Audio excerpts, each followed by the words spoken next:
If you're anything like me, then you've eagerly been awaiting the MCU version of the X-Men mutants in the Marvel Cinematic Universe. And we've recently got some new leaks and rumors about what Kevin Feige's plan for the X-Men is going to be in the MCU, and it's freaking mind-blowing. It seems like the X-Men and mutants in the Marvel Cinematic Universe are going to be much more cosmic and fantastical than they were in the Fox X-Men films. So, cosmic X-Men, how's that going to work, and why do we think it's a thing? Well, it all began with a leak from My Time to Shine Hello, which is actually about Eternals 2. But the leak is that the Eternals 2 film is going to adapt the Judgment Day comic book run, which just wrapped up in Marvel Comics recently. But My Time to Shine did say that in the Eternals 2, the version of Judgment Day that they're going to adapt is going to be much more cosmic, which is crazy because Judgment Day is already really cosmic. Quick TLDR on Judgment Day. Judgment Day is a comic book which recontextualizes a lot of what was going on with the X gene and mutants in the Marvel Comics history. It indicates that the mutation known as the X gene is actually a mutation similar to the Deviants. And so essentially the Celestials and the Eternals come to believe that this massive mutant population that's basically been growing under the Jonathan Hickman X-Men run is all deviants, and the Eternals have to destroy the deviants, and this triggers the Celestials coming back and judging everybody. We'll get more deeply into the different concepts from Judgment Day in the speculation part of this video, but that's really all you need to know for now. And that in and of itself is pretty crazy and indicates a very cosmic future for the MCU version of the X-Men, but that's not all, as we are now getting a lot of leaks and rumors about adamantium in the MCU. And the celestial head that pops out at the end of the Eternals movie, you know, the one that Cersei turned into stone, well, that's going to become an island, which is going to be very important in the MCU. Some insiders, like Daniel Richtman, are indicating that this island's even going to become known as Genosha. But either way, this island will be where adamantium comes from.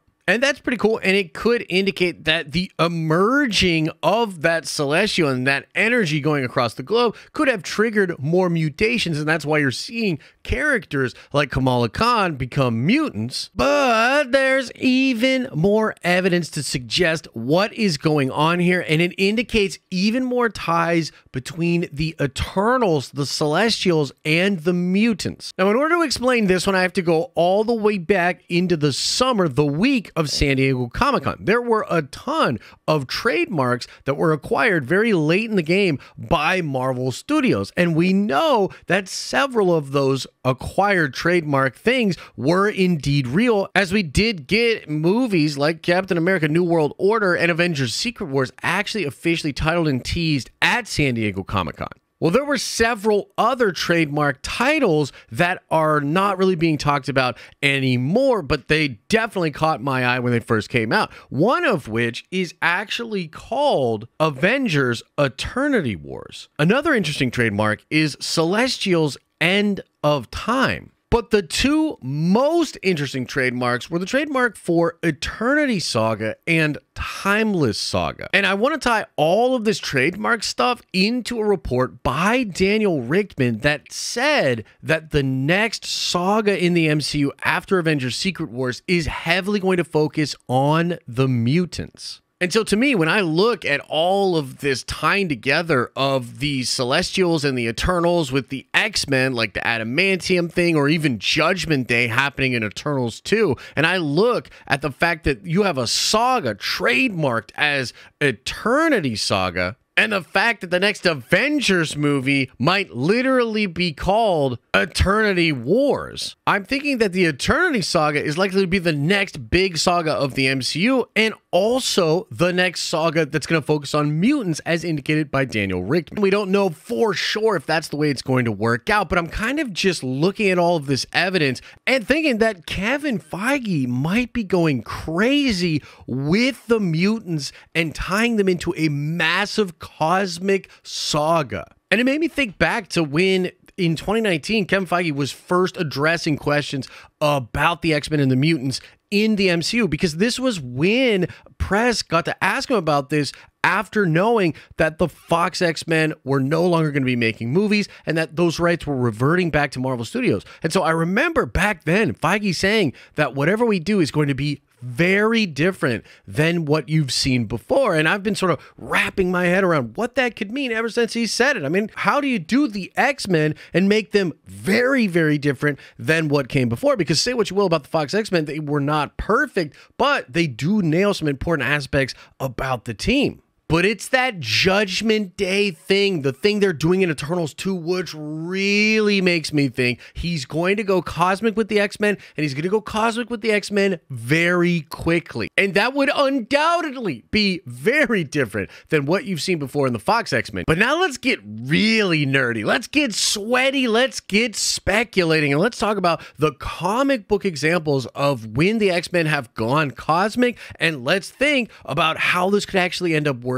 when Kevin Feige puts it in front of our faces in the different movies and shows. So first up, it's important to note that the X-Men have had many cosmic connections. I mean, they've been connected to the Shi'ar Empire before. Professor Xavier actually has a thing with Lilandra, but one of the Summers brothers, Vulcan, actually ends up becoming the emperor of the entire Shi'ar Empire. You probably remember Gladiator coming to Earth and getting into fights with Juggernaut and the different X-Men back in the day in the 90s show. And that mirrors a lot of the stuff that happened in the comic books in the Rise and Fall of the Shi'ar Empire series or comic book run. And of course, the Dark Phoenix story with Jean Grey is actually a massive cosmic event. There's even a trial of Jean Grey that happens afterwards where like all of these different species around the galaxy are basically like, yo, Jean Grey as the Phoenix Force just messed us up. She needs to pay. And the Phoenix Force itself being a cosmic entity, possibly even more powerful than the Beyonder. That's what I'm being told now by Rob from Comics Explained. And this apparently all due to some stuff that Al Ewing is doing in a new Defenders series.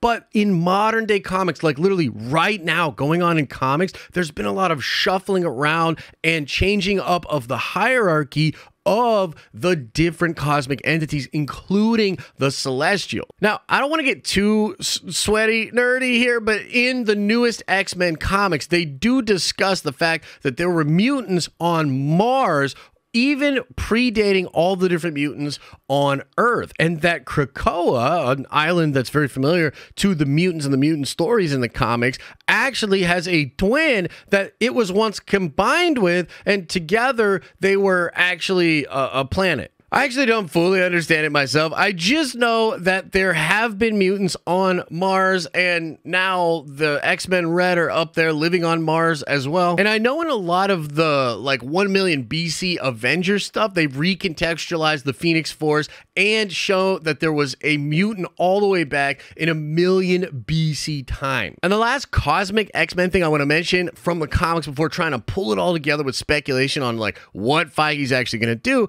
is Earth X. Now, Earth X is also a comic book that showed the Celestials putting their young seeds into planets. It's where the Eternals movie grabbed that concept from. And as far as we know it, that's the Eternals and that's the Celestials in all of the MCU. So they're pulling from Earth X, and now that's just a thing in the MCU. And the thing is, Kevin Feige is now the CCO, the Chief Creative Officer for all of Marvel's. He has some input in what the comic books are even doing. And I think that's partially why he's so keen on grabbing stuff from more modern comics. Of course, it's really cool to go back to some of the great old stories from comics past. But if he really wants to impact Marvel publishing right now and get more people right now going into comic book shops to read Marvel comics, it makes sense to grab stuff off relatively modern versions of comic book stories. And that takes us all the way back to Eternals 2, which will focus on Judgment Day. And so it really does seem like Kevin Feige's going to put the X gene into the MCU as a mutation that is possibly created by the cosmic energy of the Celestials or the Eternals. And I think that this is going to be framed in the MCU as an ability to make mortal mortal beings into godlike beings, to give mortals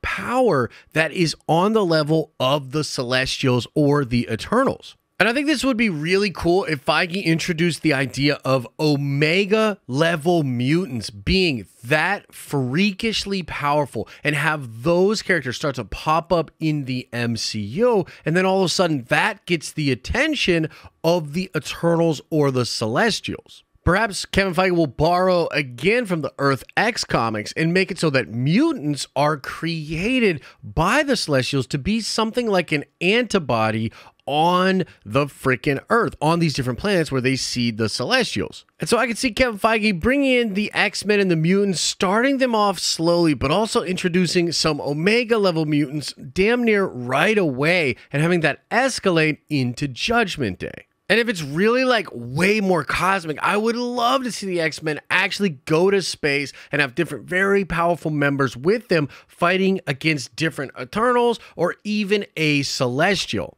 And I kind of see it going a certain way where the X-Men and the Avengers team up and they defeat the Eternals and they defeat the Celestials, and then maybe even more Celestials put their sights on Earth. Like perhaps that could be some kind of a call that goes out where now the Celestials are like, wow, whatever's going on this planet over here, it's really bad freaking news, and we've got some godlike mortals. And that could escalate into that Avengers Eternity Wars movie. And I think a really important ingredient in all of this stuff is going to be Jean Grey and the Phoenix Force. And the Dark Phoenix as a comic book run is one of the best comic books ever written. And Fox somehow screwed it up twice. And so I actually love the idea of Kevin Feige taking the Phoenix, but making that way more cosmic, way more powerful and grand, and kind of jumping ahead to the Phoenix Force and to the Dark Phoenix and Jean, but making it way more cosmic, combining it with stuff like the Celestials, the Eternals, maybe even the Beyonders. I think it could work. It would certainly be very different than what has come before. I guess I'm wondering, and I want to pass the question off to you guys,